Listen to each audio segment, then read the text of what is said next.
Dari kolom komentar channel ini banyak sekali yang meragukan teknologi bambu yang digunakan pada tol Semarang-Demak. Sekarang mari kita ulas perspektif itu mengenai kekuatan bambu dalam dunia konstruksi.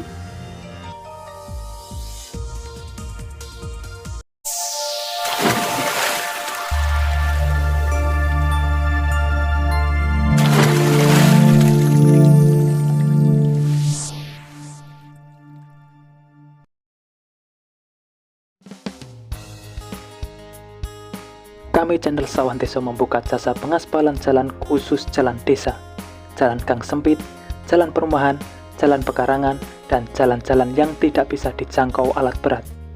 Kami siap membantu Anda, kami tidak mencari untung, sesuai dana yang Anda miliki, kami siap membantu mewujudkan keinginan Anda. Tentunya dengan keuntungan, dikerjakan orang yang sudah berpengalaman di bidangnya. Bebas konsultasi sepuasnya, lebih hemat biaya, kualitas pekerjaan terjamin, dan tentunya ditayangkan di channel YouTube Sawah Desa. Bagi kalian yang ingin mengaspal jalan di daerahnya dengan biaya yang pas-pasan, jangan takut, kami siap membantu. Konsultasi ke kami gratis, kami akan mencarikan solusi terbaik. Konsultasi lebih lanjut dan jasa pengaspalan bisa hubungi lewat WA atau DM IG kami di bawah ini. Atau lebih jelasnya bisa lihat di kolom deskripsi. Bersama channel Sawah Desa, mari sama-sama haluskan jalan desa kalian.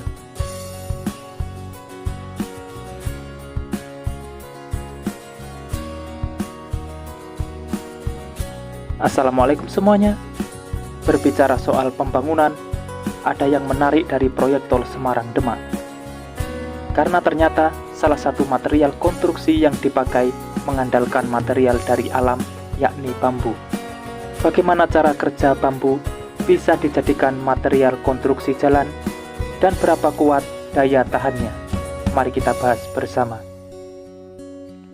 Seperti biasa, sebelum berlanjut ke pembahasan, dukung selalu channel ini untuk terus berkembang dengan cara subscribe dan nyalakan loncengnya, supaya kalian bisa mengikuti perkembangan konstruksi di Indonesia di setiap harinya. Penjelasan sederhananya, area perbatasan Tanggul Laut yang menjadi titik lokasi dari tol Semarang-Demak diketahui memiliki karakteristik tanah dengan klasifikasi very soft soil atau tanah lunak. Mengutip penjelasan di laman Kementerian PUPR, untuk menghadapi kondisi tersebut, akhirnya susunan bambu digunakan sebagai matras yang berguna untuk meningkatkan daya dukung tanah dasar menjadi lebih kuat dan kokoh. Bambu yang dimaksud nantinya akan disusun hingga menjadi setebal 17 lapis. Bukan hanya itu, nantinya juga akan disertakan penguatan tambahan dengan memasang material pengalir vertikal prafabrikasi atau PVD, serta melaksanakan pembebanan menggunakan material pasir laut.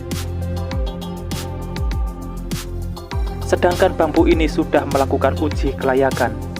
Rancangan konstruksi matras bambu ini diuji dengan dua cara, yaitu uji tarik sistem dan uji lentur.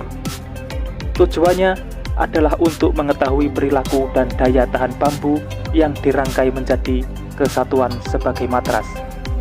Jika mengalami gaya tarik dalam arah horizontal serta gaya tekan pada arah tegak lurus.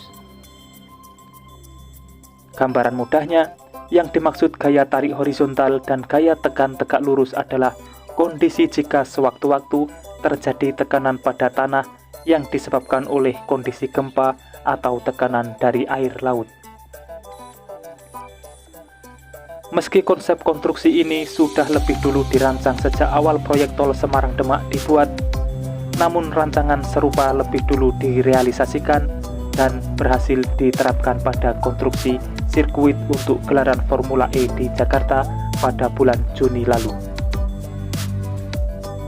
Sama seperti karakteristik di jalur tol Semarang-Demak, seperti yang diketahui, sirkuit Formula E sendiri dibangun di atas lahan dengan sifat tanah berlumpur. Akhirnya, bambu digunakan dalam konstruksi sebagai penguat atau pengerasan tanah dasar yang kemudian dibangun jalur lintasan di atasnya. mungkin masih baru bagi sebagian besar orang yang mempertanyakan daya tahannya. Namun ternyata penggunaan bambu sendiri bukan hal baru dalam bidang konstruksi. Mengutip jurnal penjelasan pemanfaatan bambu pada konstruksi bangunan karya Ni Komang Ayu Artiningsih, dijelaskan bahwa bambu memiliki sifat dasar kekuatan tinggi, berat volume rendah, sifat konstruksi ringan dan elastis, sehingga tahan terhadap gaya gempa dan mudah diperbaiki jika terjadi kerusakan. Alasan kerap dipilihnya bambu ketimbang beton untuk struktur pengerasan jalan adalah karena rasio beratnya dinilai lebih baik. Sebagai informasi, adapun kekuatan bambu dalam penggunaan sebagai penguat jalan ditentukan berdasarkan tingkat seratnya. Semakin tinggi kandungan serat pada bambu, maka semakin kuat daya tahan yang dimiliki. Yang perlu diperhatikan, tentu tidak semua jenis bambu dapat digunakan sebagai material konstruksi. Dari sekitar 1.250 spesies bambu yang ada di dunia, disebutkan kalau setidaknya hanya ada 10 bambu yang memiliki nilai jual karena punya kandungan serat tinggi dan biasa dijadikan bahan konstruksi.